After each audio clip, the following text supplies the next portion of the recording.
Assalamualaikum warahmatullahi wabarakatuh. Perkenalkan, nama saya Alifia Ramadhani dengan NIM 1911103010014. Di sini saya akan membacakan hasil resum webinar dengan judul Plagiarisme oleh pemateri Bapak Ridwan Harahap.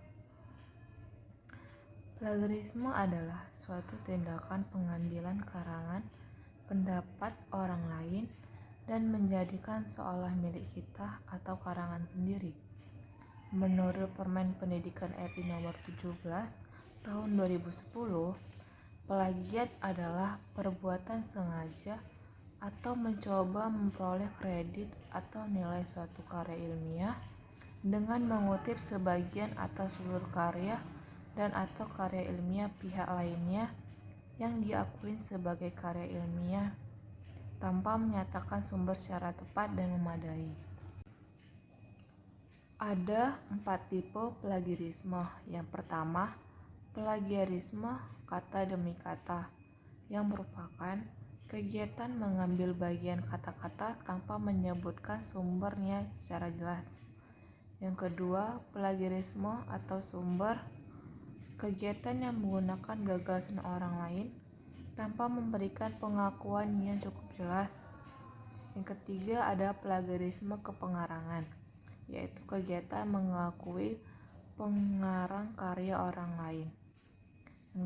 Yang keempat ada self-plagiarisme, yaitu penulis mempublikasi satu artikel pada lebih dari satu redaksi publikasi dan mendaur ulang karya tulis atau karya ilmiah.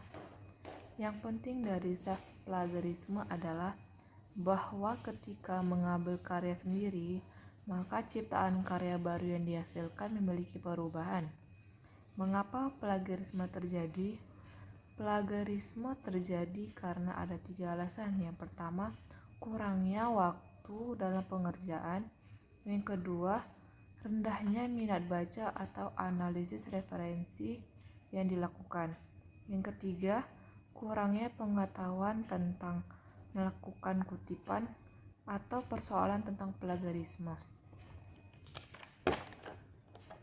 Menghindari plagiarisme di perguruan tinggi. Yang pertama, karya mahasiswa dilampiri dengan surat pernyataan bahwa karya ilmiah tidak mengandung unsur plagiat. Yang kedua, pimpinan perguruan tinggi mengunggah semua karya ilmiah yang dihasilkan di lingkungan perguruan tinggi. Sanksi melakukan plagiarisme menurut Undang-Undang Nomor 20 Tahun 2003 yang mengatur sanksi bagi yang melakukan plagiat. Yang pertama, pencabutan gelar pasal 25 ayat 2. Yang kedua, dipidana penjara paling lama 2 tahun atau denda 200 juta pada pasal 70. Menurut Permen nomor 17 tahun 2010 yang memperoleh sanksi, teguran, peringatan tertulis, penundaan pemberian sebagai hak mahasiswa, yang pembatalan nilai, pemberhentian dengan hormat, pemberhentian dengan tidak hormat, dan pembatalan ijazah apabila telah lulus dari proses pendidikan. Ada beberapa untuk melakukan cek plagiarisme atau cek plagiasi. Yang pertama ada Google, yang kedua ada Smalltools, yang ketiga ada Turnitin. Turnitin ini di sini berbayar dengan 2 akun, yaitu instruktur dan student. Dan di Turnitin di sini terdapat yaitu non-repository dan repository. Di repository di sini adalah tulisan menjadi base data yang membuat ketika terjadinya pengulangan untuk mengecek akan membuat tingkat plagiarisme menjadi tinggi.